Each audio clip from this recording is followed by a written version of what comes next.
I took over the country when there was no one else. And I did that very fast because in this game, there should be no vacuum as far as power is concerned. It must flow from one to another. If you create a vacuum, you are going to serious trouble. And that's what has happened in Bangladesh. They allowed a vacuum to develop and that vacuum cannot be filled. Everyone is now getting into that and burn something when they feel like it, either before dinner or after dinner. It depends on the mood that they are in. Actually, this was the problem of Sri Lanka, that in the first round, after Prime Minister Mahinda Rajapaksa resigned, there was a complete vacuum. And I thought I should at least fill it up, make a go at it. Well, it could be done, it could be tackled. Second time was to ask for a committee headed by the speaker to run the government. That also would not have worked. So I acted as Prime Minister in the absence of the President and took power. So remember one thing, that you must never have a vacuum in power. It must legally be passed from one to another. So then we took the necessary steps. What we have achieved now is, Dr. Samarth, we have stabilized the economy.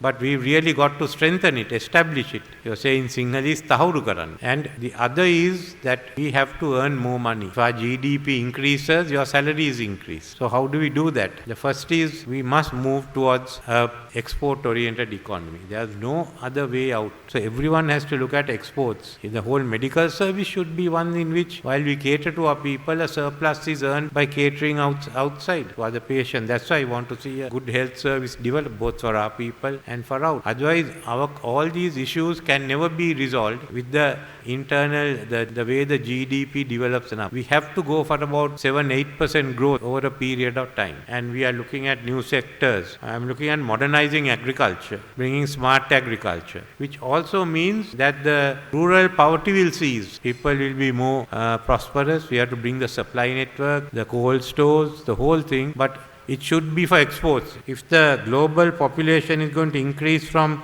7 to 9 billion, why don't we look at feeding 20 million? It's 1%. The world will need food. It will keep needing food. And those who produce it, and produce it at a very competitive rate. The shortest one, while we do this, and there we have about another 300,000 acres that can be opened out. While we do this, we have to double the number of tourists coming in and increase earning per head from $150 to $400. That will in the short term give a big boost to the economy.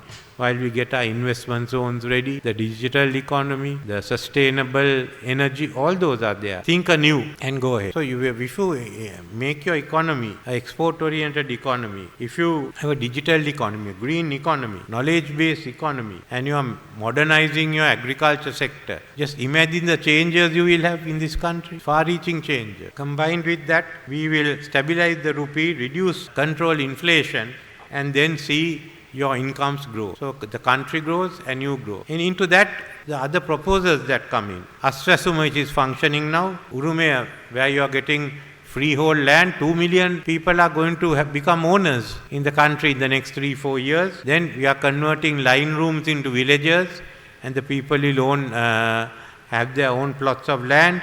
Empowerment of women. Women's Empowerment Act. We want to bring the Social Justice Commission. So look at all the social changes that he is going to trigger off. And the new anti-corruption agenda, which have been done for us by the IMF, it will take another year and plus to pass all the laws, to implement it. So then ensuring the representation of women and youth in the Pradesh Sabhas and in the provincial councils. And we appointed the former Chief Justice Dep to go into the elections and the party systems. They made 87 recommendations, implementing them. All that will bring about a vast economic change, social change, and a political change, which should be for the better. So I am looking at the system has collapsed, the political system has collapsed. We couldn't provide leadership in a crisis. The economic collapse, which are based on this political theory, and social system come apart.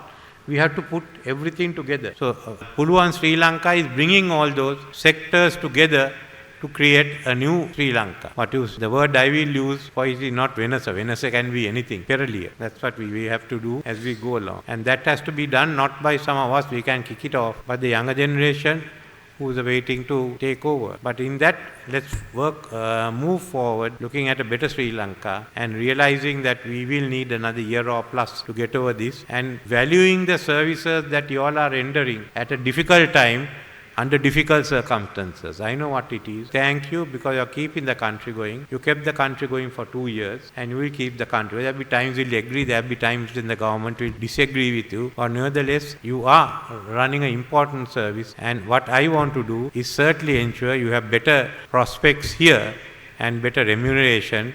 Let's rebuild the economy and each one take the share that is due to him. Thank you.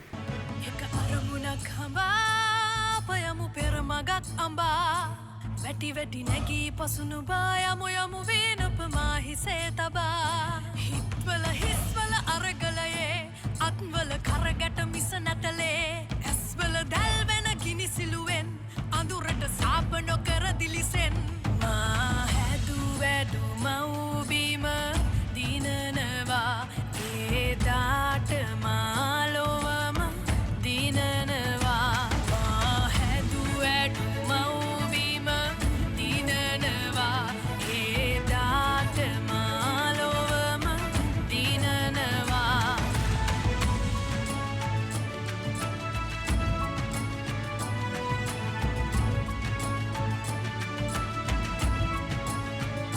சிரத்திலும் மனதிலும் போராட்டம் கைகளும் காய்தது குருதியன்றே கண்களில் தகித்திடும் தீப்பொறியால் கருமைய வையாதொலி கொடுப்போம் என்னை செதுக்கிய